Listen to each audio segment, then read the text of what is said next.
ఈరోజు కథ ఉంటా నీ జతగా పార్ట్ 32.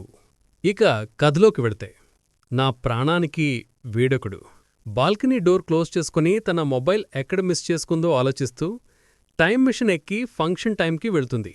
రణధీర్కి సావేరికి అందరి ముందు తాతయ్య మ్యారేజ్ అనౌన్స్మెంట్ ఇవ్వడంతో డల్గా అయిపోయిన ఆమ్రపాలి తరువాత ఏం జరుగుతుందో ఎవరేం మాట్లాడుతున్నారో వినిపించుకోకుండా అందరికీ దూరంగా వెళ్లి నిలబడుతుంది. చిన్నప్పట్నుండి అత్త, తంగ్రి, బావేని భర్త అని చెప్తూ పెంచడంతో అదే భావాన్ని తనతో పాటు పెంచుకున్న ఆమెకి ఇప్పుడు రణధీర్ పక్కన కాబోయే భార్య హోదాలో సావేరిని చూస్తుంటే గుండెని ముళ్లతో గుచ్చుతున్న ఫీలింగ్ కలిగి తన ప్రమేయం లేకుండా బొగ్గల మీదకి జారుతున్న కన్నీళ్లని తొడవటం మరిచి దూరంగా కనిపిస్తున్న హాఫ్ మూన్ని చూస్తూ గడుపుతున్న వేళ ఏం చేస్తున్నావిక్కడ అంటూ వినిపించిన రుద్ర వాయిస్కి చేతిలో మొబైల్ వదిలేసి వెనక్కి తిరిగి అతని చూసి మహల్లోకి పరిగెత్తింది. జరిగింది గుర్తొచ్చాక మొబైల్ గార్డెన్లోనే ఉందా, లేదంటే ఆ రుద్రనో మైడ్స్నో తీశారా ఆలోచిస్తూ స్లిప్పర్స్లో పాదాలను పెట్టి కిందకి నడుస్తుంది అమ్రపాలి. డయాస్ నుండి ఒక్కో అడుగు చుట్టూ చూసుకుంటూ తన మొబైల్ ఎక్కడ వదిలేసిందో ఆ ప్లేస్కి వెళ్లి గుబురుగా ఉన్న గ్రాస్లో వెతకడం మొదలెట్టేసరికి డ్రెస్ చేంజ్ చేసుకున్న రణధీర్, సావేరి ఒకరి చెయ్యి ఒకడు పట్టుకొని పోర్టుకోలోకి రావడంతో వాళ్లవైపే చూస్తూ నిలబడిపోతుంది. కార్ అన్లాక్ చేస్తూ దగ్గర్లో ఎవరూ లేరని సావేరి బొగ్గని ముద్దాడి ఇద్దరు కార్లో కూర్చునేసరికి రానా డ్రైవ్ చేస్తున్న కార్ మహల్ దాటి రోడ్డు మీదికి వెళ్ళిపోతుంది. బాల్కనీలో నిలబడి స్మోక్ చేస్తూ ముగ్గుర్ని గమనిస్తుంటాడు రుద్ర.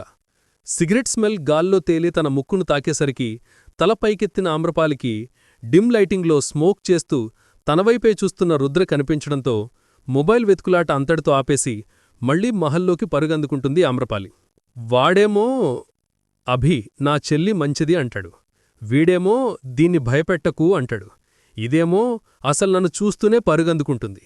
ఎలా కనిపిస్తున్నాను వీళ్ల ముగ్గురికి? అయినా ఇంత నైట్ గార్డెన్లో ఏం వెతుకుతుంది తామర? వెంటనే 2 సిగరెట్స్ ఊదేసి బెడ్డెక్కుతాడు రుద్ర. నా మొబైల్ ఏమైపోయింది? నేను వదిలేసింది ఆ బుషెస్ దగ్గరే, కాని అక్కడ లేదంటే ఎవరన్నా తీశారా, లేదంటే లేపేశారా, అందుకే స్విచ్ ఆఫ్ చేసేశారా? రే, కావాలంటే తీసుకున్నవాళ్లు దానిలో ఉన్న డేటా నా మెయిల్కి సెండ్ చేసి మొబైల్ అమ్ముకోండ్రా. నా ప్రాజెక్ట్ ఉందిరా దానిలో. ఓ గాడ్, నా మొబైల్ ఇంట్లోనే పోనీసున్నాడుగా, కంప్లైంట్ ఇస్తే హెల్ప్ చేస్తాడా, లేదంటే ఈసారి గొంతులో ఊపిరి పూర్తిగా పోయాక వదిలేస్తాడా? అభి హెల్ప్ తీసుకుంటే ఏదైనా యూజ్ ఉండొచ్చు అనుకుంటూ మొబైల్ గురించి, రణధీర్, సావేరీల గురించి ఆలోచిస్తూ ఏ మిడ్నైట్ దాటకో కళ్ళు మూసుకుంటుంది ఆమ్రపాలి. సూర్య, చాకోబార్ కావాలి. రోడ్ సైడ్ ఉన్న ఐస్ క్రీం షాప్ని చూస్తూ చిరునవ్వుతో అడుగుతుంది సావేరి. వ్యాలెట్ తీసి ఆమె చేతికి అందించి కార్ షాప్ ముందు ఆపి వెళ్ళు అన్నట్టు చూస్తాగు రణధీర్. త్వరగా వచ్చేస్తాను అంటూ లేడిపిల్లలా కార్ దిగి లోపలికి వెళ్లి చాకోబార్తో పాటుగా అతనికోసం పాకెట్ సైజ్ జ్యూస్ బాటిల్ తీసుకుని తిరిగి కార్లో కూర్చుంటుంది. నేను జ్యూస్ కావాలని అడగలేదు కదా స్వీటీ. సావేరి క్యాప్ ఓపెన్ చేసిచ్చిన బాటిల్ నుండి డ్రింక్ చిన్నగా సిప్ చేస్తూ ప్రేమగా అడుగుతాడు. అడక్కుండా మీకు జ్యూస్ అంటే ఇష్టం కదా, అందుకే తెచ్చాను. తన చాకోబార్ కూడా తనతో షేర్ చేసుకుంటూ ముద్దుగా చెప్తుంది. ఎక్కడికి వెళదాం? తిరిగి కార్ స్టార్ట్ చేస్తూ క్వశ్చన్ చేస్తాడు రణధీర్. లాంగ్ డ్రైవ్, సిటీ దాటి బయటికి. Okay madam. కార్ పరుగులు పెట్టించడం మొదలెడతాడు. మేడం అనొద్దు అని ఇంతకుముందే ఎప్పుడో చెప్పాను మీకు.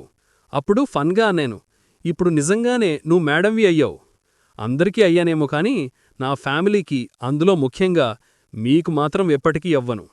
మరి బావాని ఎప్పుడు పిలుస్తావు? చెప్పాగా, స్పెషల్ మూమెంట్లో అని. అయినా మీకు బావా అంటే నచ్చదేమో. ఆమ్రా అంటే సీరియస్ అయ్యారుగా. నీతో పిలిపించుకోవాలని ఆశగా ఉందే. అయ్యయ్యో, అవునా? ఒక్కసారి నా పిల్లవా? నా స్వీట్ మరదలివి కదా. బా హా, బాగా చలిగా ఉంది, ఏసీ కొంచెం తగ్గించండి. దయ్యం. సావేరిని నడుముని కోపంతో గిల్లేసి కార్ రోడ్ సైడ్కి ఆపి పార్కింగ్ లైట్స్ ఆన్ చేసి కార్ దిగేస్తాడు రణధీర్. బాగా కాలుతున్నట్టుంది సూర్యదేవ్ గారికి. నవ్వుని ఆపుతో తను కార్ దిగి ట్రంక్ ఎక్కి కూర్చుంటుంది సావేరి. నన్ను ఎక్కడా డౌన్ చేయనని చెప్పి ఒక బావా అన్న పిలుపు కోసం నన్ను ఇంతలా బతిమాలించుకోవడమేంటి సావి? ఇప్పుడు కూడా ఎక్కడా తగ్గనివ్వట్లేదు. ఇది కేవలం మీరు నా బావ తెలిసి 15 డేస్ లేట్ చేసినందుకు రివెంజ్ అన్నమాట. నిజంగా దయ్యంవే నువ్వు. ఎదురుగా నిలబడ్డున్న రణధీర్ నడుము చుట్టూ కాళ్ళు లాక్ చేసి దగ్గరికి లాక్కుంటుంది సావేరి. ఏంటి, రౌడీజం చేస్తున్నావా? నో, రొమాన్సిజం మై డియర్ రొమాంటిక్ సూర్య. దోసిల్లో నిలుపుకున్న అతని ముఖాన్ని ముద్దులతో ముంచెత్తి చివరిగా ఇద్దరి పెదవులని ఒక్కటి చేసి కాలాన్ని ఆపేస్తుంది. తియ్యని దాహం తనువంతా రేగితే, కమ్మని మొహం వయసుని దాసోహం చేస్తుంటే, 4 పెదవులు రెండుగా, 2 పెదవులు ఒక్కటిగా మారిన ముద్దు వేవేల రుచులు పంచుతూ, ఆకాశాన చుక్కల నడుమ సగం నిలిచిన చంద్రుడు, ఎదురుగా తన సర్వసం తానయ్యి ప్రాణంగా మారిన సూర్యుడు, అతని రాకతో మొడువారిందనుకున్న జీవితం, అతని ప్రేమలోని కొత్త చిగుర్లతో, చిరులతలతో, అరవిచ్చే కుసుమాలతో కొత్త అందాన్ని తనలో నింపుకొని, అందమైన సీతాకోక చిరుకల మధ్య పూదోటలా మారి కళ్ళకి మనసుకి అవధుల్లేని సంతోషాన్ని పంచుతుంటే, సర్వం మరిచి సూర్యాన్ని తన ప్రేమలో ఉక్కిరిబిక్కిరి చేస్తుంది సావేరి. సిటీకి దూరంగా ఉన్న నిర్మనుష్యమైన రోడ్డు కాబట్టి ఎవరూ తమని డిస్టర్బ్ చేసేవాళ్లు లేకపోవడంతో, ఉదయం నుండి ఏకాంతం కోసం పరితపిస్తున్న ఇరువురు హృదయాలు పెదవులని ఇంకా రెచ్చగొట్టడంతో, ఆ ముద్దు క్షణాల నుండి నిమిషాలలోకి, నిమిషాల నుండి గంటలలోకి మారి ఇద్దరి పెదవులని రుధిర వర్ణంలోకి మారుస్తాయి. సావి ఆమెని ట్రంక్ నుండి కిందకు దించి ఊపిరి కూడా ఆడనంత గట్టిగా హత్తుకుంటాడు రణధీర్. అతనిలో ఫీలింగ్స్ చాలా హైలో ఉన్నాయని అతను శ్వాసిస్తున్న విధానమే చెప్తుంటే, మెల్లిగా నెడమీద నిమురుతూ రణధీర్ మెడవంపున మొహన్ని నిలుపుతుంది సావేరి. మెల్లిమెల్లిగా అతని కౌగిలి వదులవుతుంటే, సూర్యా అంటూ ప్రేమగా పిలుస్తుంది సావేరి. ఏంటే, ఇంటికి వెళ్ళిపోదామా? ఏం నిద్రొస్తోందా? కాదు, నాక్కూడా ఏదోలా ఉంది సూర్యా, అందుకే ఇంటికి వెళ్ళిపోదాం. కోసేపు కూల్గా ఉన్న క్లైమేట్ని ఎంజాయ్ చెయ్యి. ఇప్పుడే ఇంటికి వెళితే ఖచ్చితంగా మన సెకండ్ నైట్ అయిపోతుంది, వితౌట్ ఎనీ ప్రికాషన్స్. సావేరి నడుంపట్టి మళ్లీ ట్రంక్ మీద కూర్చోబెట్టి పక్కన కూర్చుంటాడు రణధీర్. అతని భుజం మీదికి తలవాల్చి కళ్ళు మూసుకుంటుంది సావేరి. ఆమె తలకి చెంపని చేర్చి నైట్ తను తోడిగాన డైమండ్ రింగునే చూస్తూ తమ రాబోయే ప్రాలం గురించి ఆలోచిస్తుంటాడు రణధీర్.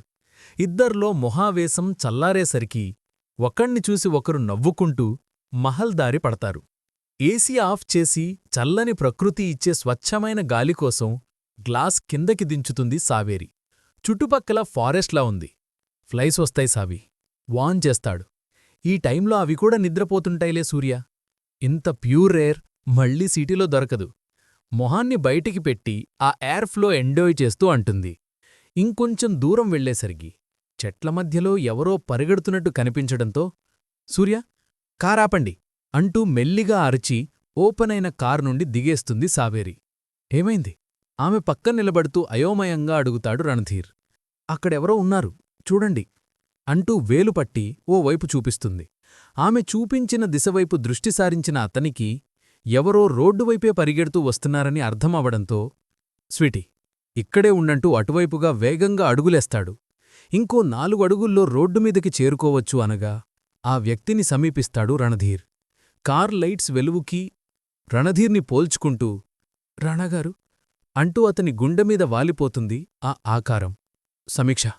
ఆమె గొంతుని గుర్తుపట్టి కిందకి జారకుండా గట్టిగా పట్టుకొని కార్ దగ్గరికి ఎత్తుకొస్తాడు.